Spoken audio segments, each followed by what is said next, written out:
Minggu ini, Abdullah Syed memenangkan pemilihan pendahuluan Partai Demokrat untuk Senat Amerika Serikat di Michigan, yang sayangnya menjadi kabar buruk bagi warga Michigan. Sekarang, orang-orang DSA menyebut ini sebagai terobosan progresif, sebuah keajaiban dari akar rumput.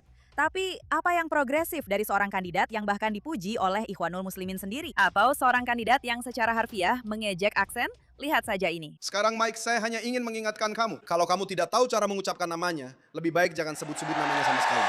Atau panggil saja saya Abdul. Sekarang di CNN, dia menyebut negara Yahudi sebagai negara pembangkang dan secara salah menuduh Israel melakukan genosida. Nah, tampaknya El Sayed tidak bermasalah dengan genosida ketika Hamas menyerang Israel yang berdaulat dan melakukan pembantaian serta penculikan massal. Sementara itu, di Michigan, setelah seorang teroris menabrakkan mobilnya ke sekolah Yahudi di sinagoga dalam upaya membunuh anak-anak Yahudi Amerika, tanggapannya adalah orang yang terluka melukai orang lain. Karena teroris tersebut memiliki kerabat yang merupakan anggota kelompok teror Hizbullah yang tewas dalam pertempuran di Lebanon. El Sayed juga menolak untuk mengatakan bahwa pembunuhan Hitler di zaman kita, Ayatollah Khamenei, adalah hal yang baik karena dia memiliki konstituen yang menurutnya sedih. Benarkah?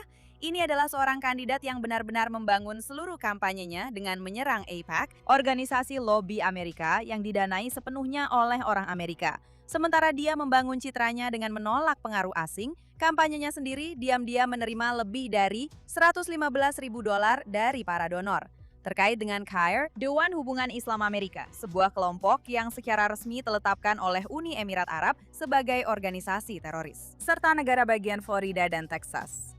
Daftar donatur tersebut mencakup Ketua Dewan Nasional CARE, Bendahara Nasionalnya, dan Direktur Eksekutif CARE sendiri, Nihat Awad, orang yang sama yang mengatakan bahwa dia senang melihat Hamas keluar dari Gaza pada 7 Oktober. Dan bahwa ayah mertua El Sayed sendiri adalah salah satu penyokong dana terbesar Super PAC yang mendukung kampanyenya. Ayah mertua tersebut duduk di Komite Pendiri Islamic Society of North America, yang merupakan organisasi lain yang disebut sebagai rekan konspirator yang tidak didakwa dalam kasus pendanaan terorisme terbesar dalam sejarah Amerika.